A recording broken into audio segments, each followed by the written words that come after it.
but still you're gonna get an And interview. I was so hoping for it. It was, man, I'm a little pretty bummed. Yeah. But you know, sometimes in jiu-jitsu you just have to take what the professor says and you have to take it for. Yeah, thanks. Well, what was your reason to come today? Well, of course, Nick Brooks, who is also my professor, I wanted to see his seminar because I have done many seminars with him so far, and I play a lot of his techniques. But every time I come to a seminar and he shows the same technique, sometimes the technique evolves, and sometimes I find a detail that I have not got the right attention to it. And I always get something new when he teaches, so I try to be there for as many seminars as he does as I can. Very nice, very nice. And you brought a friend with you? Yes, Daniel is from Brazil. Where from? He's from Rio de Janeiro. He doesn't speak English or Dutch or German. Ok, mas So, eu falo português. Fala português. Sim, falo. Ai, que... Um pouquinho, fala um pouquinho português. Então, como a gente vai fazer? Wir müssen irgendwie übersetzen, ne? Ich bin sein Übersetzer. Yeah, okay. So, well, Daniel, why did you start BJJ? What was your reason? No, actually, first reason, why are you in Germany? Por que tá na Alemanha? Minha intenção é lutar o Mundial no Texas, né? Califórnia. Na Califórnia, né? Só que o meu visto foi negado 2 vezes no Brasil. Então, o que o meu mestre, que tá lá no Texas, ele falou, pô, cara, faz essa viagem para o Robert, vai conhecer o europeu, lutar o europeu, conhecer outros campeonatos que vão, pra você voltar pro Brasil, tirar esse visto e lutar o Mundial na Califórnia. Ja, hat gesagt, dass eigentlich sein Plan war zu seinem... oh, yes. Sorry. So yeah, he said his initial plan was to visit his professor Glade Pony in Texas and fight the worlds in California. But his visa was denied twice. So his professor said, man, you know Robert in Germany, go visit him. You don't need a visa for Germany. Fight the Europeans, get some competition experience abroad, and when you come back to Brazil, now you have a stamp from Germany, and now it might be also easier to get a visa for the United States, and maybe next year you can come here and fight the world. And how did you get to know Robert then? Como você conheceu? Eu moro em Belfort Roxo, né, no Rio de Janeiro, Brasil. Conheci quando eu tinha desse tamanho aqui. Sim? Eu era desse tamanho, faixa laranja de jiu-jitsu e faixa verde de judô. Aí eu cresci do nada, mostrou, e vim fazer esse intercâmbio na Alemanha com o Robert. Yeah, so Bill and I, we met when he was like this tall, when he was an orange belt in Belfort Roxo, where he lives, close to Rio de Janeiro. And yeah, so we met on the mat, and we know each other for a long time now. He grew a little bit up and wide. And yeah, so we're always in contact, so there was just a good thing for him to come. So you're already doing BJJ for a very long time? Você faz jiu-jitsu há muito tempo? How long? 12 anos. 12 anos. 12 anos. 12 years. Ok. Por que você why did you start BJJ? Por que você começou o jiu-jitsu? Lá no Brasil o jiu-jitsu é uma febre, né, cara? Então, desde criança, todo mundo é encaminhado para lutar jiu-jitsu.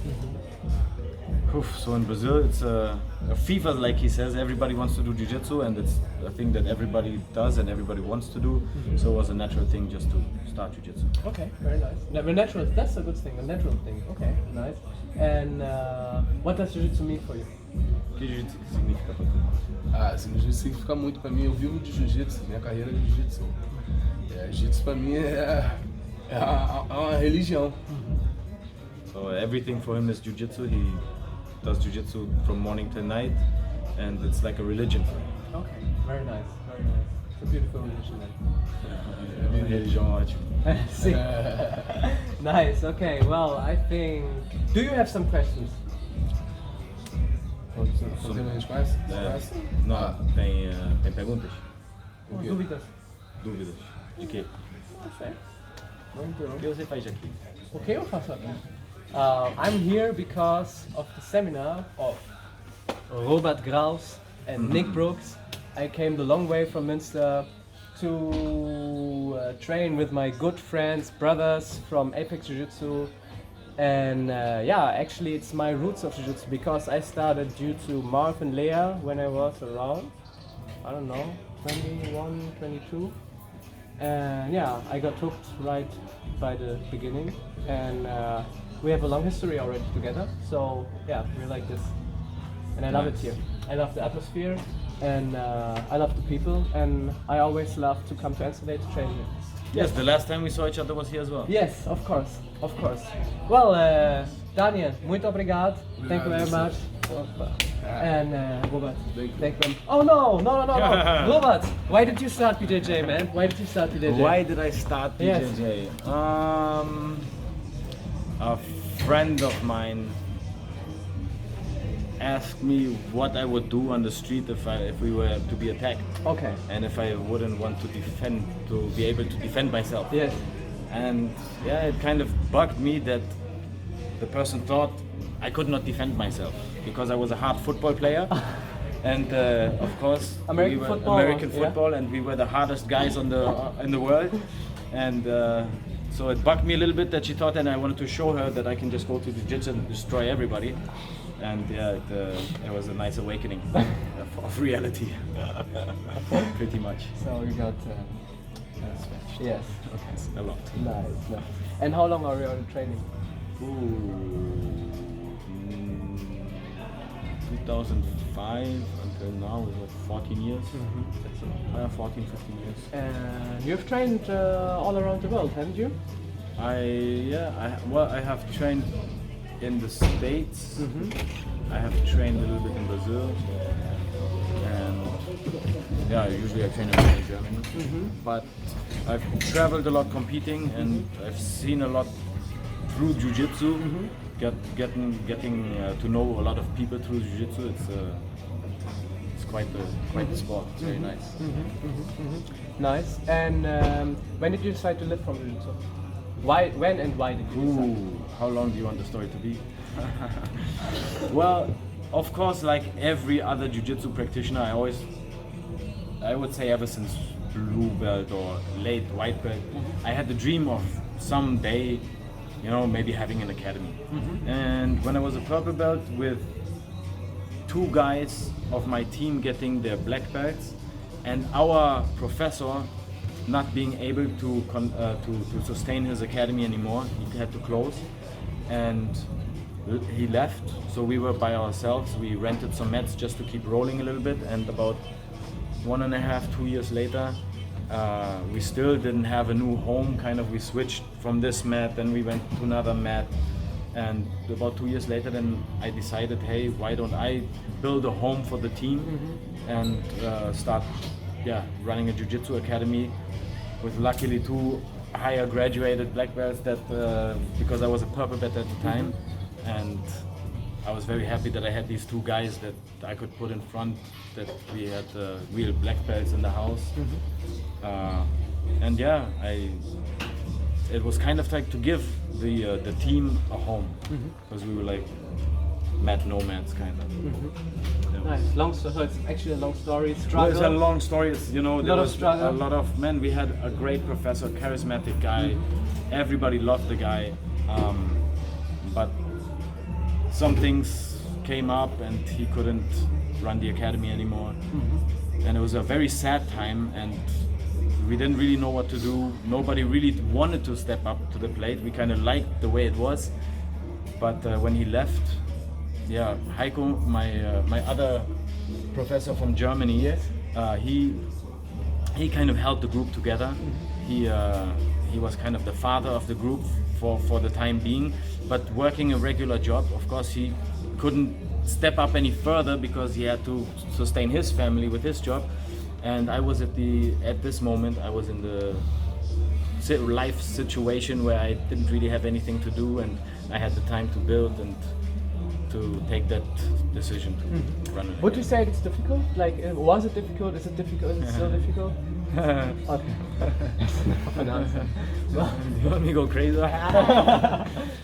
Yes, no, it's not difficult at all. You just roll a little bit, you know. And money you comes choke from some people along. out. Money comes by itself. Students come by itself. You just do the nose technique that is on YouTube and on the internet.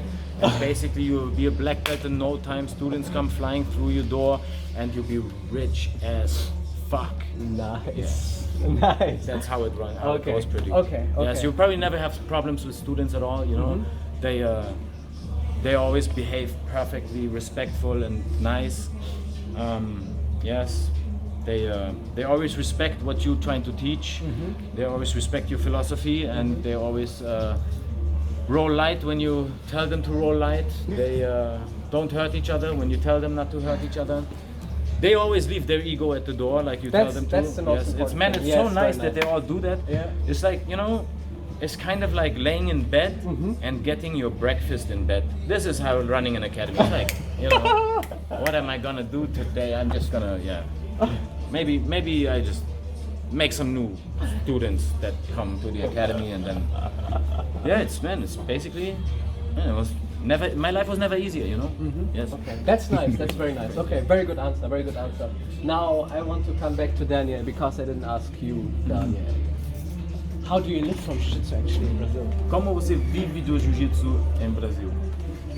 Disputo muito campeonato no Brasil, equivalendo dinheiro absoluto, e lutas casadas que acontece lá direto, e também dou aula de jiu-jitsu pra galera lá, né, no Brasil. Okay. Hast du das Yeah. verstanden? So he said he fights a lot of championships, and he fought a lot of championships, and he gives lessons in the academy.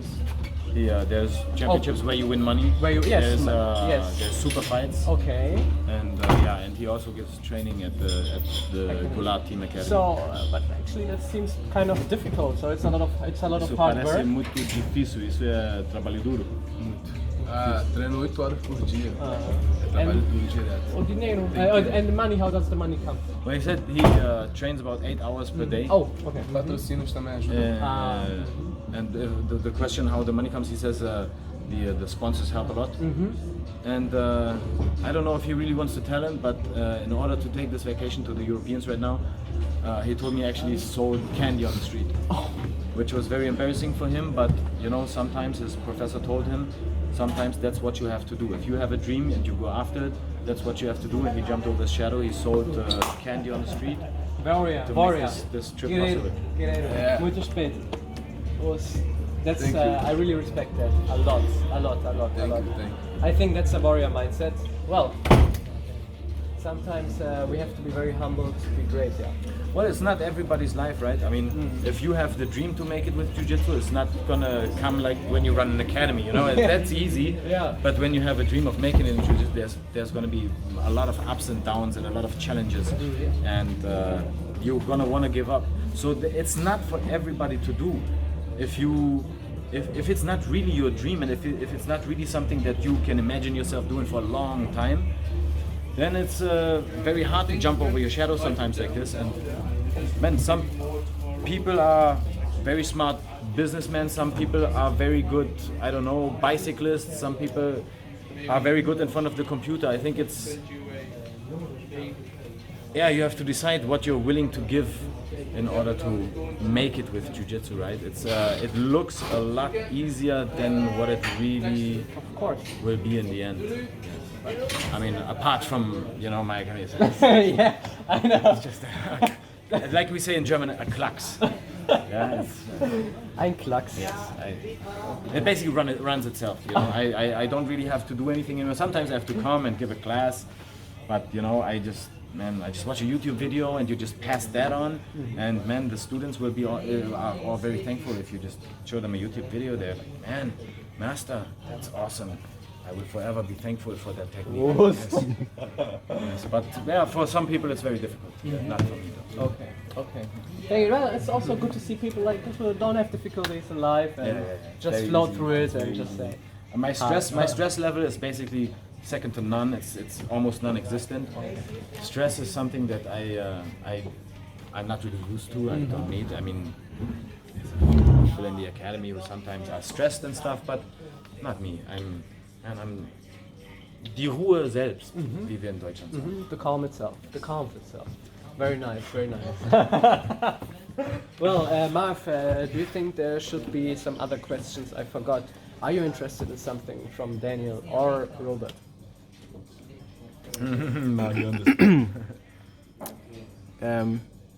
Why should more people train BJJ? Why should more people train BJJ? Yes. Let's pose them to you and then to you. Well, I would think more people should train BJJ because it's a lot of fun. I think it can bring a lot of fun to everybody's life. When you're on the mat, you feel pretty good. You usually leave the mat with a smile. It makes your life pretty, gives you a good, how do you say, ventil? A good, Rental. Rental? I think it's rental. I don't know, but it gives you a good, something to relieve the stress a little bit. When you roll, you can't really concentrate on the problems outside. So I think for the well-being, more people should be training jiu-jitsu, yeah, for them to feel better. Viu? Por que você acha que mais pessoas precisam treinar de jiu-jitsu? Mais pessoas, tipo... Porque você acha que tudo que sim, mas porque todo mundo Porque todo mundo tem que sim, treinar sim, jiu-jitsu. sim, sim, sim. Ah, cara, lá no Brasil, lá a gente sofre muito de corrupção, ladrões, essas paradas. Então o jiu-jitsu salva vidas, cara. O jiu-jitsu salva muitas vidas. Quanto mais as pessoas saindo das drogas, as crianças saindo das drogas e conhecer jiu-jitsu, é a melhor coisa que vai ter, pô. Hoje, jiu-jitsu dá futuro, pô. Jiu-jitsu dá futuro. Jiu-jitsu, antigamente dava, mas não dava como hoje em dia. Entendeu? Glaube ich gesagt, dass es in Brasilien sehr schwierig ist. He said that it's very difficult in Brazil to survive. You know, there's no money, there's a lot of corruption, there's a lot of Drugs in the street. People with guns killing each other, and so he says jiu-jitsu just saves life. The kid who might pick up a gun and work for the drug gangs might just find a liking in jiu-jitsu, and because of that doesn't go into that life. So it does actually save life. And he also said like jiu-jitsu gives future to people. Yeah, kind of. I think with future hope and with hope also possibilities to make more out of your life than just die on the streets. So I think Thanks for. Yeah. Wir sehen uns morgen. Bis morgen. Yeah. jiu-jitsu is a powerful tool, isn't it? Yeah. I was just gonna say something. Mighty tool, the mighty tool, like a mighty sword. Jiu-jitsu future. I don't remember what I wanted to say. Doesn't matter. Happens to me. Well. Oh yeah, I want to say something else. Yes. Well, if you ever in Berlin, Germany, come to the BJJ Academy in Berlin. We really like to have visitors around. Come by. And if you like the content, if you want to know on jiu-jitsu, if you want to know on mindset, Push if the you like want to button, push the like button. Subscribe. More on sport psychology and BJJ, sport psychology, jiu-jitsu, mindset, stories, funny people, and everything else. Follow MatTalx and peace. And follow BJJ Academy. And what's the name? Qual é o Robert nome da... Nestor BJJ on Instagram. Sim, da sua academia. O nome da minha academia é GoulartTeam, de TJJ. Qual é o seu nome no Instagram e no Facebook? Meu Instagram é Daniel Bill, BJJ. So, now you know what a warrior looks like. Os. Valeu, Muito obrigado. Muito obrigado, irmão.